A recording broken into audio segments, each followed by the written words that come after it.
Hello everyone, I'm Nipuni. Today I'm going to do a presentation about Naidoc Week.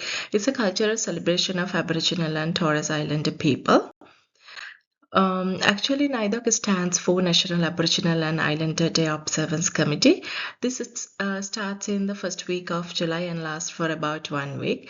Its focus is to promote their culture and remind their history. And if I talk about history, it started with some rallies demanding for equal treatments. Then, after going through several stages over time, it was officially named as Naidoc in 1991. I wanted to choose this topic because it provides a context to teach and learn about first owners of the land and cultural diversity. So for Naidak Week, I thought of making Aboriginal a sensory tray.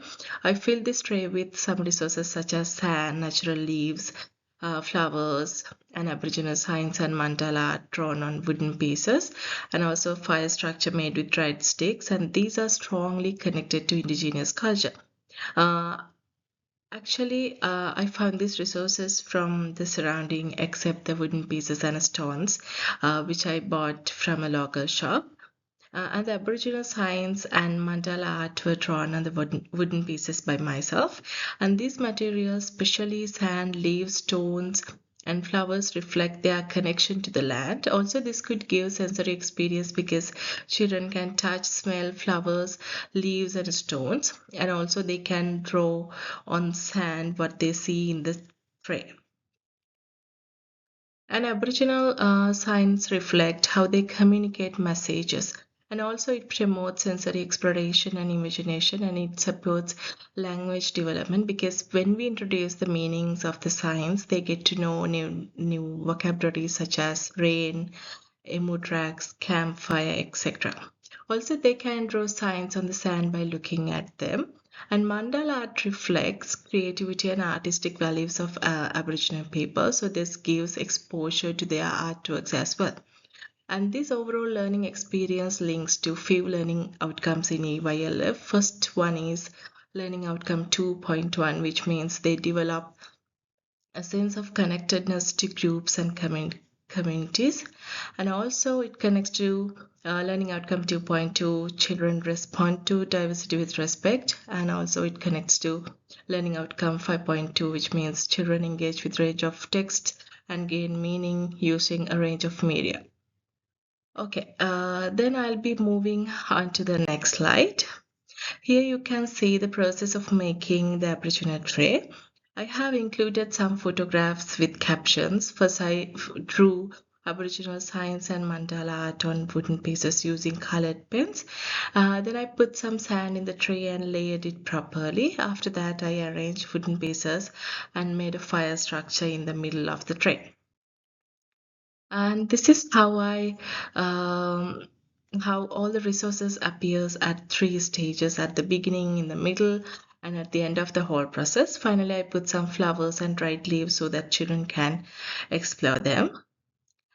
In this slide, I'm going to talk about the overall learning experience plan.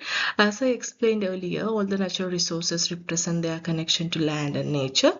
Um, and if I talk about mandala art, it's one of the most popular decors in their celebration. I think you might have seen they decorate themselves with mandala artworks and participate in the celebration. And according to Naidoc Week Teacher Resource in 2024, fire represents their connection to spirits, spirituality, and ancestors. And also, they believe fire is more than way to cook or keep you warm. They say it guides you during dark, and fire burning tells that everything is alive and everything is going on well. And also, Aboriginal sign is a special part of their culture because they communicate through these signs. So, by integrating these signs into sensory tray, I wanted to give children an exposure to Aboriginal culture and set it as a provocation. Um, and if I talk about teaching strategies, as I say it, I would use provocations because this whole resources is itself a provocation that children may be curious about and used to ask questions. Also, I would use modeling by drawing different signs on the sand so they can do the same after me. Uh, And I would ask open-ended questions that improve their knowledge and vocabulary. For example, questions related to campfire, like have you seen this before? What can we do around a fire structure? So based on these their answers, we can continue discussions with more open-ended questions.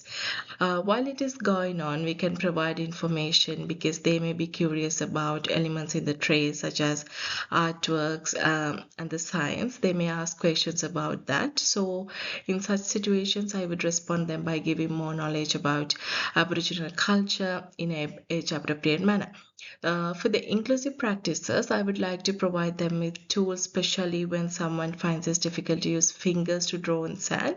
Also, I would arrange comfortable seats and provide soft sand instead of natural sand in case they struggle to touch rough sand. Okay, if I talk about the reflection of this teaching and learning journey, I can say that I planned this learning experience intentionally to support children's development, including several learning aspects such as cultural awareness, language development, sensory exploration, knowledge about diversity, and imagination and creativity. Also, this is a provocation. So, this invited children to explore texture and smell different materials while being exposed to indigenous perspectives. And also, it helped them to be familiar who are the first owners of the land and cultural diversity and to recognize their identity. Also, it opened up extended learning ideas as well, such as roving mandala artwork and reading stories about Aboriginal people. So that is all about my presentation related to Naidoc week. And these are the references. And with this slide, I'm going to end the presentation and thank you so much.